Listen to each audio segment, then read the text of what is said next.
true. If it's true, you know what you do, so why should it bother you? If I did something, if I stepped on somebody's toe right there coming in, and I knew I did it, and I know I'd step on your toe. Yeah. You know what I mean? So you cannot hurt me with what I know I'm doing. When it's negativity, why do you even care? Like, that's just my mindset towards everything is, if it's not true, it doesn't bother me. But if it's true, I already know I did it. Right. So you can't use it against me. So that's just how I feel like people have to think, is just more focused on you. Sometimes if you even have to block everybody else out, you just do what you have to do. Because sometimes I have to take time to myself. I have to sometimes say, forget the social media, even though I need it, and I have to take myself away just to remember why I'm in it. Right. Yeah, so. A question that I asked Tiffany as well earlier on is that obviously there was a time before Instagram, there was a time before most social media. So as an artist, if we were still in a time where social media wasn't so, needed, what would you be doing to get your music out there? I mean, I started singing when I was about 18. That's when I used to perform at downtown at the car show. I don't know if you remember the car shows that they keep yearly. Yes. Where is it? Downtown I don't know where they keep Convention Center or something? Yes. Yeah. So I used to have a manager, but I was doing R&B at that time. Okay. I don't think Instagram was a big deal back then, but we just did a lot of street work. Street work, yeah. Like we used to just make posters. Yeah. And, having a manager made a big difference to me. Like, he used to just do everything. I don't know what he was doing, but he was doing it. And do you have a manager now or no? I just recently started. I had a manager last year, but this year I had to separate from them. So for this year, I was like mostly pushing myself, but thank God a year later I found somebody who's willing to invest their time and money in me again. So next year, everything would be a little bit more quality. There you go. Quality. It's gonna be a bit more. Yeah. Okay. So speaking of next year, is a topic that I wanted to touch on.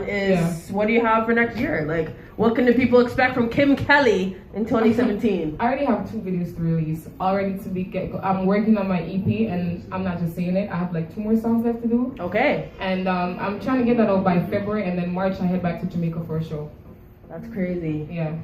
So, wow, so much to take in from you, right? I know. 2017, but onwards. I always like to ask these questions. So it's basically short term and then long term. Yes. Long term, where do you see yourself? Like 5 years from now? I would like to, honestly, 5 years from now, I'm not young anymore, so I better be somewhere. That's all I know, but I feel like my short-term goals really is just more focused on success. Like, I have to be somewhere in the long term, so I don't really think, who am I going to be in 5 years? But for now, I'm just more focused on how I'm going to get there. You know what I mean? So, wow,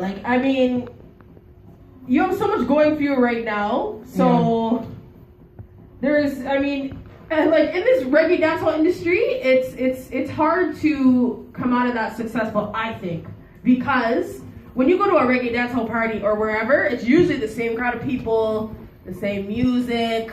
You know what I mean? And I've seen, if you look at your Instagram, you go to parties, you like to socialize, have fun. This year, I definitely tried that. The artist before, I did not care for the parties. But they also say, Kim, you have to show your face and show support. Yeah. So this year I just started showing support to the promoters and my DJ friends. So I felt like that was more needed because I already given Jamaica so much time. I've been to the States and do show, and it's just I feel like I wanted the support from home. I would like for here to say Kim Kelly, our artist. So that is why for this year I focused more on going out more and making myself be seen.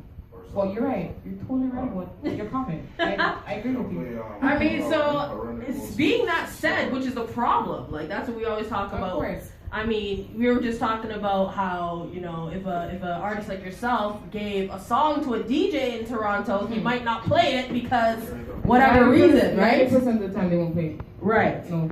It doesn't matter how hard you work.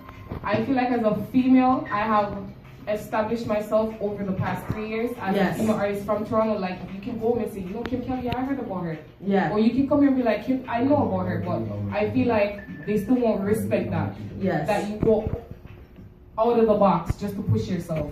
But I don't care about that. I work with who works with me. I don't have anybody else who doesn't. I went through a phase where I'm just like, I'm aware of you guys. Yes. So see, if you don't have me when I'm here, I'm going to treat you like you're a fan.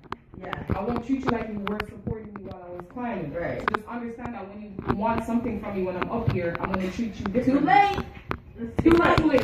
now. So I'm more working with people who work with me. Like, there's a couple of DJs, like even Monogalis themselves. They're pretty cool with upcoming artists and yes, heavy metal, military song. Those are Nitro. Those are my set of people that I more focus on. That gives me positive energy when me with the art, me being an artist.